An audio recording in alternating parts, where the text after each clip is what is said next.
Hey everyone, once again welcome to my YouTube channel target beard friends. आज हम बात करेंगे जेंडर, स्कूल एंड सोसाइटी का first ही टॉपिक है, जिसमें हम देखेंगे कि सबसे पहले जेंडर होता क्या है, difference between sex and gender, gender bias क्या होता है और कितने टाइप्स के जेंडर बायस होते हैं। ठीक है, तो आइए जल्दी से स्टार्ट करते हैं। बहुत ही ईजी टॉपिक है, एक बार जस्ट गो थ्रू हो जाइए, एक बार मीनिंग समझ लीजिए तो आपका टॉपिक तैयार हो जाएगा। So let's start. First of all देख लेते हैं जेंडर होता क्या है। जेंडर, वैसे तो आप सबको पता होगा कि जेंडर क्या होता है। बेसिकली जो डिफरेंस है मेल और फीमेल का, ठीक है, जो हमारी सोसाइटी ने बना दिया है कि मेल्स के ये काम है, फीमेल्स के ये काम है ना। तो उसमें हमने ये सोसाइटी का बनाया हुआ है जेंडर। तो जेंडर क्या कहता है? Gender refers to the socially determined differences between women and men such as roles, attitudes, behaviour and values. Like शुरू से ही जब से हमारी सोसाइटी बनी है तो मेल और फीमेल में कुछ तो हमारे बायोलॉजिकल डिफरेंस हैं। ठीक है, उसको हम बाद में डिस्कस करते हैं। पहले हम जेंडर के बारे में बात करते हैं कि जो सोसाइटी के बनाए हुए डिफरेंसेस हैं। ठीक है, बायोलॉजिकल डिफरेंस के बारे में बात नहीं कर रहे हैं, सोसाइटी के बनाए हुए डिफरेंस पे बात कर रहे हैं, जिसमें आपके जेंडर रोल्स आ जाते हैं, एटीट्यूड्स आ जाते हैं, बिहेवियर एंड वैल्यूज़ कि मेल्स को कैसे बिहेव करना है, फीमेल्स को कैसे बिहेव करना है, मेल्स को कौन से काम करने हैं, फीमेल्स को कौन से काम करने हैं, मेल्स का एटीट्यूड कैसा होना चाहिए, फीमेल्स का एटीट्यूड कैसा होना चाहिए। तो ये सब जो चीज़ें किसने डिसाइड की हैं, है ना, ये सब चीज़ें सोसाइटी ने डिसाइड किया। हमारी शुरू से जो सोसाइटी बनी है, हमारी सोसाइटी ने डिसाइड की है। ठीक है, कुछ स्पेसिफिक हम रोल्स बांट देते हैं कि मेल्स बाहर जाके काम कमा के लाएंगे, फीमेल्स घर में रह के काम करेंगी। ठीक है, ये सोसाइटी के बनाए हुए रिचुअल्स हैं। According to WHO, the word gender is used to describe the characteristics, roles, and responsibilities of women and men, boys and girls, which are socially constructed. Gender is related to how we are perceived and expected to think and act as women and men because of the way society is organized, not because of our biological differences. ठीक है, WHO क्या कहता है कि gender हमारे society के द्वारा बनाए हुए रिस्पॉन्सिबिलिटीज़, कैरेक्टरिस्टिक्स और रोल्स हैं जो मेल और फीमेल को डिफ्रेंशिएट करते हैं। ठीक है, उसमें हम वैसा ही बिहेव करते हैं जैसा कि हमारी सोसाइटी चाहती है कि हम करें। फीमेल्स को कैसे चलना चाहिए, कैसे बैठना चाहिए, मेल्स को कैसे बिहेव करना चाहिए। ठीक है, that is describe by, that is told by our society. ठीक है, gender refers to both man and women and the relations between them. ठीक है, आई होप समझ में आएगा, कोई बहुत ज़्यादा पेचीदा नहीं है, सिंपल सी चीज़ है। ठीक है, जेंडर हमारा सोसाइटी के बनाए हुए डिफरेंसेस हैं मेल और फीमेल के बीच में। अब देख लेते हैं difference between sex and gender. Sex और जेंडर के बीच में क्या डिफरेंस है? सेक्स भी बताता है मेल या फीमेल है, जेंडर भी बताता है, बट डिफरेंस कहाँ पर आ जाता है? Sex refers to the biological attributes of an individual which is determined at the time of birth. At the time of birth जब हमारा जो सेक्स है वो डिटरमाइन करता है कि मेल है या फीमेल है, जो बायोलॉजिकल डिफरेंसेस हैं मेल फीमेल में। लेकिन gender is describe by the society. Gender refers to the socially determined differences between women and man. ठीक है, it is primarily associated with biological and physiological features including chromosomes, gene, hormones and body parts. हमारे chromosomes, genes, hormones, body parts वो describe करते हैं mail है या female है। लेकिन जेंडर में it is associated with roles, attitudes, behaviour and values of male and female. ठीक है, it is fixed and can not change with time. It can change over time. वैसे तो आजकल ये बायोलॉजिकल ऑपरेशन भी होने लगे हैं कि जिसमें मेल को फीमेल बना देते हैं, फीमेल को मेल बना देते हैं, but that is very in a rare case, है ना। यूजुअली दैट इज़ होता नहीं है, बट बहुत ही रेयर केसेस में होता है। बट जेंडर रोल्स जो है हमारे, that can change over time. Time to time चीज़ें बदल रही हैं। बहुत पहले जैसे डिफरेंसेस होते थे जेंडर रोल्स में, हम मेल और फीमेल में, अब चीज़ें काफ़ी बदल गई हैं पहले से।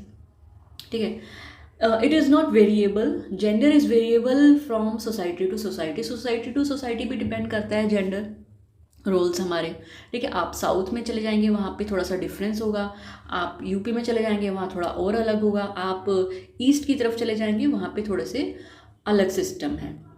ठीक है, sex is a category studied in biology and gender is studied in humanities and social sciences. ठीक है, बहुत ही एक बेसिक सा एक बहुत ही थिन लाइन है जिसका डिफरेंसेस आपको पता होना चाहिए। यूजुअली इस तरह के क्वेश्चन नहीं आते हैं, तब भी 4 मार्क के क्वेश्चन में आप कुछ कह नहीं सकते कि कहीं से भी आपको क्वेश्चन डाल सकते हैं। तो मैं हमेशा कहती हूँ बुक में से कोई भी टॉपिक छोड़ के ना जाए, कोई भी टॉपिक ऐसा ना हो कि आपको उसका आइडिया ही ना हो कि लिखना क्या है। At least you should have some idea कि ये टॉपिक किसके बारे में, ताकि आप छोड़ के ना आए, कुछ ना कुछ लिख कर आएँ। ठीक है, जेंडर बायस क्या होता है? जेंडर बायस और gender discrimination is a term used when someone is treated less than other because of their gender. अब जेंडर बायस क्या होता है? बायस मतलब डिफ्रेंशिएट करना, मेल और फीमेल में डिफ्रेंशिएट करना। जेंडर बायस को हम कभी कभी जेंडर डिस्क्रिमिनेशन भी बोलते हैं, कि उसमें क्या होता है कि हम एक जेंडर को ज़्यादा प्रेफरेंस देते हैं बजाय के दूसरे जेंडर को। ठीक है, it includes believe that one gender is superior to another. Gender bias unfair differences in the way man and women are treated. ठीक है, आप अपने आसपास, आप अपनी सोसाइटी में भी देखा होगा, चाहे मेल सुन रहे हैं, बॉय सुन रहे हैं, गर्ल सुन रहे हैं, आपने अपने आसपास की सोसाइटी में, अपने घर में, हर जगह आपने कहीं ना कहीं जेंडर बायस ज़रूर देखा होगा, है ना। Gender bias exist in both directions. ऐसा नहीं है कि फीमेल्स के साथ ही जेंडर बायस होता है, मेल्स के साथ भी होता है, बॉयज़ के साथ भी होता है। ठीक है, कहीं कहीं जगह बॉयज़ के साथ भी होता है। However if we see history and practical examples of today, it is generally gone against women. ठीक है, ज़्यादातर वुमेन्स के साथ डिस्क्रिमिनेशन किया जाता है, जैसे कि गर्ल्स को पढ़ने के लिए नहीं भेजा जाता। अभी भी कुछ गाँव में, कुछ जगह ऐसा है कि जहाँ पे गर्ल चाइल्ड जो है उनको ज़्यादा नहीं पढ़ाया जाता, बॉयज़ की पढ़ाई को ज़्यादा प्रेफरेंसेस दी जाती है। ठीक है, सोसाइटी बदल रही है, काफ़ी कुछ बदल रहा है, बट स्टिल अभी भी डिस्क्रिमिनेशन है। बहुत सी जगह में फीमेल्स को जॉब के लिए नहीं भेजा जाता है, आगे ग्रेजुएशन करने के लिए नहीं भेजा जाता है। अगर चली भी जाती है तो वहाँ पे डिफरेंसेस होते हैं। ठीक है, जॉब में जाते हैं वहाँ पे भी अलग तरह के डिफरेंसेस होते हैं। तो कहीं ना कहीं डिस्क्रिमिनेशन देखा गया है बॉयज़ और गर्ल्स में, जो कि नहीं होने चाहिए। आगे देख लेते हैं काइंड्स ऑफ जेंडर बायस। ठीक है, जेंडर बायस और differences can be seen in different areas of our society. कितने प्रकार के होते हैं? सबसे पहले तो है gender biased roles, where society has discriminated boys and girls by setting their rules. Rules should not be discriminated according to their gender.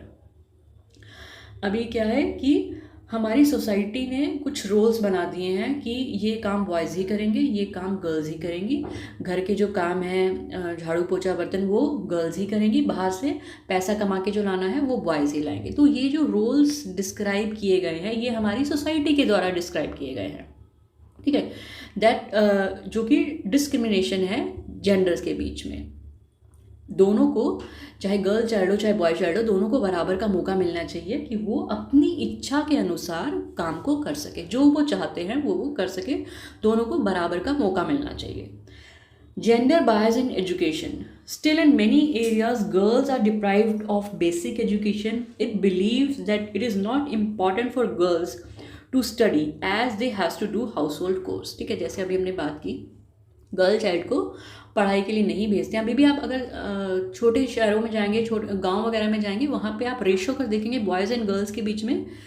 Primary classes तक तो रेशो ठीक ठाक चलता है, लेकिन उसके बाद धीरे धीरे रेशो घटने लगता है।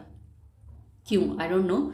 रेशो धीरे धीरे आपका कम होने लगता है और 10th के बाद बहुत कम हो जाता है और ग्रेजुएशन तो बहुत ही रेयर भेजा जाता है। तो इसीलिए एजुकेशन जो है उसके लिए उसमें डिस्क्रिमिनेशन नहीं होना चाहिए। एटलीस्ट बराबर का मौका मिलना चाहिए, चाहे बॉय हो चाहे गर्ल हो, दोनों को बराबर का मौका मिलना चाहिए पढ़ाई का। Gender bias in work places, work places में भी जेंडर बायस होते हैं। At work places there are many kinds of gender bias. सबसे पहले तो अनइक्वल पे है। Sometimes we see that there is difference in salaries of male and female working at same position with equal capabilities. Salary at workplaces should be according to performance and experience, not on gender.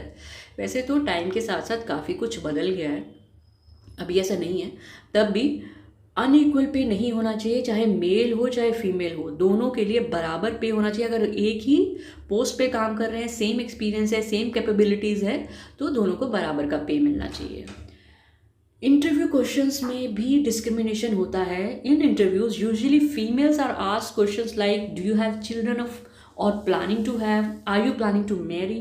These questions does not have any relation with skills which is required for the job. ये बहुत ही unethical है इस तरह के questions पूछना interviews में, और usually boys से नहीं पूछे जाते हैं कि तुम are you planning to marry, are you planning to have kids. तो इनका कुछ लेना देना ही नहीं है जॉब की स्किल से, ठीक है।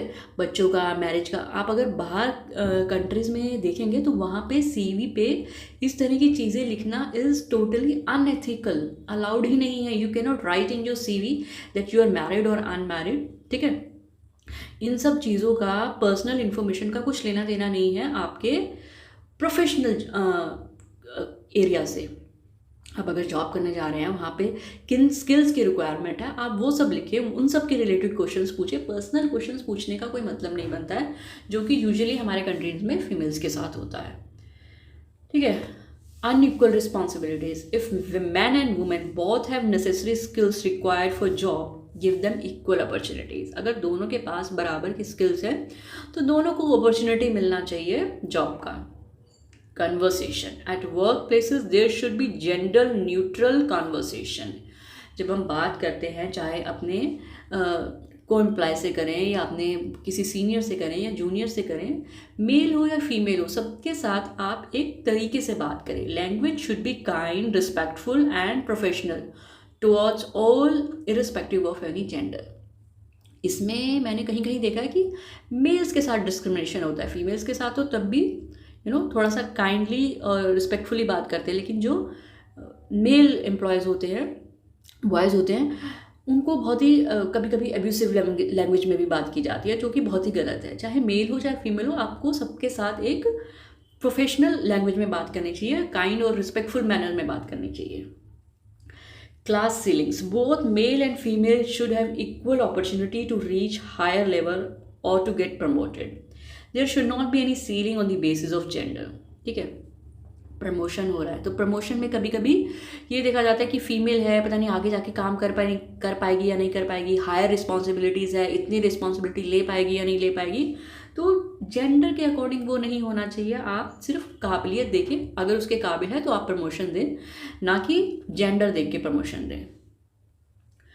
Positional bias. Position or post should not be gender biased. Usually we prefer women in role of secretary and men in role of security guards or postman, ठीक है। इनमें भी हमने बांटा हुआ है। सिक्योरिटी गार्ड यूजुअली 90% आपको मेल्स मिलेंगे, पोस्टमैन यूजुअली 99% आपको मेल्स मिलेंगे, सेक्रेटरी यूजुअली 80-90% आपको फीमेल्स मिलेंगे। क्यों लेकिन आप दोनों को मौका दीजिए। सिर्फ जेंडर का सोच के मत देखिए कि हाँ ये इस रोल को कर पाएगा। अगर उसमें काबिलियत है, अगर उसके पास वो सारे स्किल्स हैं, तो दोनों को मौका मिलना चाहिए हर रोल के लिए। Rules and policies should be equal for both genders. Hiring and termination policies should also be equal without any discrimination. जो भी हमारे हायरिंग और टर्मिनेशन के रूल्स हैं, that should not contain any discrimination, that should not be gender bias, ठीक है। जो भी HR की पॉलिसीज़ होती हैं, जो भी हमारे कंपनीज में HR की पॉलिसीज़ होती हैं, वो जेंडर बायस नहीं होनी चाहिए, न्यूट्रल होनी चाहिए। मेल या फीमेल देख के हम पॉलिसीज़ नहीं लिख सकते हैं। That should be gender neutral. चाहे फीमेल हो या मेल हो, दोनों के लिए सेम पॉलिसीज़ और रूल्स बनाए जाएंगे, ठीक है। Outdated views. Society has changed a lot over the last decade, so do not stick to the views of 90s if you want to move ahead with time. वक्त के साथ जो नहीं बदलता वो हमेशा पीछे रह जाता है, और उसके आसपास के लोग भी आगे निकल जाते हैं, वो हमेशा पीछे ही रह जाता है। तो चाहे कोई कंपनी हो या कोई इंडिविजुअल हो या कोई भी इंसान है, हमेशा वक्त के साथ आप बदलें। वक्त के साथ हर चीज़ बदलती है, हमारी सोसाइटी बदलती है, इतनी डेवलपमेंट हो रही है, ठीक है, नई नई चीज़ों का आविष्कार हो रहा है। तो वक्त के साथ आप बदलें, नई नई चीज़ों को अडाप्ट करें। जो अच्छी चीज़ें हैं, मैं ये नहीं कह रही कि बुरी चीज़ों को अडाप्ट करें। वेस्टर्न कल्चर को भी जैसे हम अडाप्ट कर रहे हैं, तो अडाप्ट करने में बुराई नहीं है, बट अच्छी चीज़ों को अडाप्ट करो।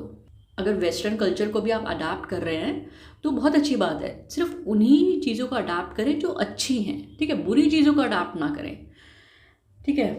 तो गाइज ये था हमारा आज का टॉपिक जो कि जेंडर बायस के ऊपर था पूरा, ठीक है। जेंडर क्या है बहुत ही शॉर्ट में मैंने आपको बताया है। जेंडर बायस में भी मेन जो टॉपिक्स जिनको आप डिस्क्राइब करके लिख सकते हैं वो सारे ये टॉपिक्स इसमें कवर हुए हैं। इनको आप थोड़ा सा और एलाबरेट करके लिख सकते हैं। अगर 16 मार्क का क्वेश्चन आता है, ठीक है, एलाबरेट करके लिख दीजिएगा। 4 मार्क्स का आता है, आप खाली पॉइंट्स लिख के थोड़ा थोड़ा डिस्क्राइब करके 1 पेज में 1 या 1.5 में फिनिश कर सकते हैं। 16 मार्क में आते हैं तो एटलीस्ट 5-6 पेज तो आपको भरने ही चाहिए अगर आपको अच्छे मार्क्स चाहिए, ठीक है। तो जल्दी मिलेंगे एक नई वीडियो के साथ। अगर कोई स्पेशल टॉपिक आप करना चाहते हैं तो मुझे कमेंट करके बताइए, उस पर जल्दी हम वीडियो लेकर आएंगे।